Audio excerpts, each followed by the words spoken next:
پھر آپ کو بیت المقدس اتارا گیا، براق باندھ دیا گیا، دنیا دارالاسباب ہے، نبی کو اسباب دیے گئے، سواری پر لایا گیا، سواری پر۔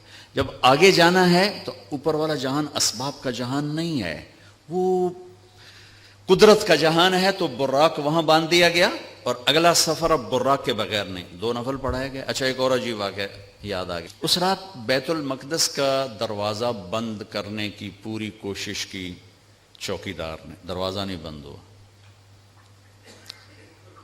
تو اس نے مستری بلائے کہ یہ دروازہ نہیں بند ہو رہا، اور اپنے بڑے پادری کو بلایا کہ حضرت یہ دروازہ نہیں بند ہو رہا۔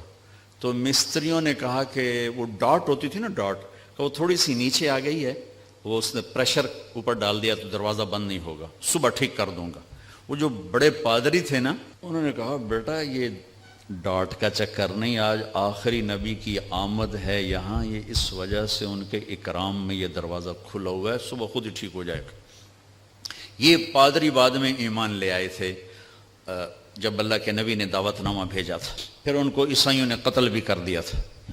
وہاں آپ نے 2 نفل پڑھے۔ اب آپ نے اوپر جانا ہے تو مکہ سے بیت المقدس تک آپ بشریت میں ہیں، اور پھر یہاں سے اوپر جاتے ہیں تو سبحان الذی اسری بعبدہ، قرآن کی واحد سورہ جو سبحان سے شروع ہو رہی، سبحان الذی اسری، لفظ سبحان۔ سبحان میں کیا پیغام ہے کہ اللہ تمہارے قوانین سے پاک ہے، تمہارے مادی قوانین سے پاک ہے۔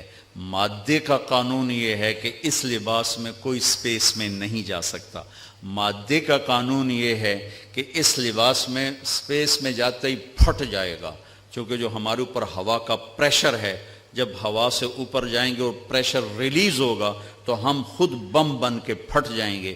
ہر مرد عورت کے اوپر 280 من ہوا کا پریشر ہے، اس پریشر کو روکنے کے لیے ہمارے اندر پریشر ہے۔ جب ہم اوپر جائیں گے تو دھڑوں ایک دھماکہ ہوگا، چونکہ اوپر سے ہوا ہٹے گی تو ہم پھٹیں گے۔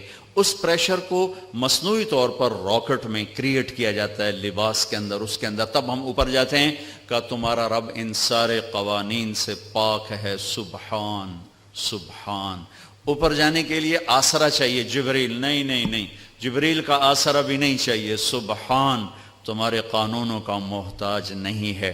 اتنی لمبی کائنات میں رات کے اندر سفر پورا ہو جائے گا، کیسے ہوگا؟ نہیں ہو سکتا، ہو سکتا ہے، کیوں؟ سبحان کہ تیرا رب زمان کا بھی مالک ہے، مکان کا بھی مالک ہے۔ ٹائم کو روکنا، زمانے کو روکنا، مکان کو روکنا تمہارے لیے ناممکن ہے، تیرے رب کے لیے ممکن ہے۔ آئنسٹائن مر رہا تھا تو کسی نے کہا تیرے جیسا سائنسدان بھی مر رہا ہے، کہنے لگا ہاں، ٹائم سے باہر نکال دو تو میری موت نہیں ہوگی، موت سے بچ جاؤں گا، اور ٹائم سے باہر مجھے کون نکالے گا؟ اللہ نکال سکتا ہے، اللہ نکال سکتا ہے کہ وہ ٹائم کا بنانے والا ہے، وہ زمانے کا بنانے والا ہے، وہ وقت کا بنانے والا ہے۔ سبحان، صرف ایک صورت ہے جو سبحان سے شروع ہوتی ہے، سبحان، اور اس سبحان کے اندر یہ سارے پیغام ہے۔ پاک ذات، بے عیب ذات، تمہارے قوانین سے بالا تر ذات، تمہاری سوچ سے بالا تر ذات، الذی اسری بعبدہ۔ قریش کہنے لگے تم کیسے جا سکتے ہو؟ اللہ نے جواب دیا یہ تھوڑا ہی گئے تھے، میں لے کر گیا تھا۔